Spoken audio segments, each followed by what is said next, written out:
SBI వాళ్ళ దగ్గర నుంచి నిన్న ఈవినింగ్ ఒక ఇంపార్టెంట్ అప్డేట్ అయితే వచ్చింది. ఎస్‌బీఐలోని బేసిక్ సేవింగ్స్ అకౌంట్ ఉంటాయి కదా! ఈ బేసిక్ సేవింగ్స్ అకౌంట్ అంటే ఏంటంటే, అందులో మినిమమ్ బ్యాలెన్స్ అది కూడా మెయింటైన్ చేయాల్సినటువంటి అవసరం అది ఉండదు. ఇదేంటంటే జనరల్లీ బ్యాంక్ అకౌంట్ లేని వాళ్ళు ఉంటారు చూడండి, వాళ్ళని ఎంకరేజ్ చేయడానికి ఈ బేసిక్ సేవింగ్స్ అకౌంట్‌ని ఎస్‌బీఐ అయితే ఆఫర్ చేస్తుంది. ఈ బేసిక్ సేవింగ్స్ అకౌంట్స్ ఎవరి దగ్గర ఉంటాయో వాళ్ళ రిలేటెడ్‌గా ఇంపార్టెంట్ చేంజ్ అయితే వచ్చింది. ప్రీవియస్‌గా మనకు ఎలా ఉండేది? ఈ అకౌంట్ ఏటీఎం కార్డ్ యూజ్ చేసి మనం క్యాష్ విత్‌డ్రా చేసామనుకోండి, 4 టైమ్స్ వరకు మనకి ట్రాన్సాక్షన్స్ చేసినట్లయితే ఫ్రీ. దాని తర్వాత ట్రాన్సాక్షన్ చేస్తే చార్జెస్ వేసేవారు కదా!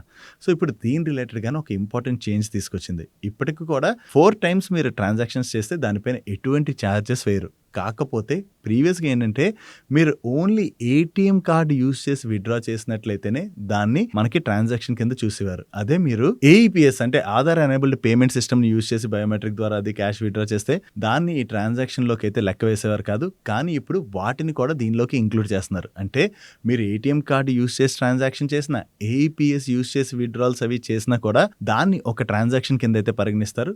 మీరు మాక్సిమం మంత్లీ 4 ఫ్రీ ట్రాన్సాక్షన్స్ అంటే ఏటీఎం యూజ్ చేసినా, ఏఈపీఎస్ యూజ్ చేసినా కూడా 4 ఫ్రీ ట్రాన్సాక్షన్స్ ఉంటాయి 2 కలిపి. దాని తర్వాత మీరు ట్రాన్సాక్షన్ చేసి ఏమైనా విత్‌డ్రాల్ గనక చేశారనుకోండి, దానిపైన పర్ ట్రాన్సాక్షన్‌కి మీకు ₹15 ప్లస్ జీఎస్టీ అయితే చార్జెస్ పడబోతున్నాయి.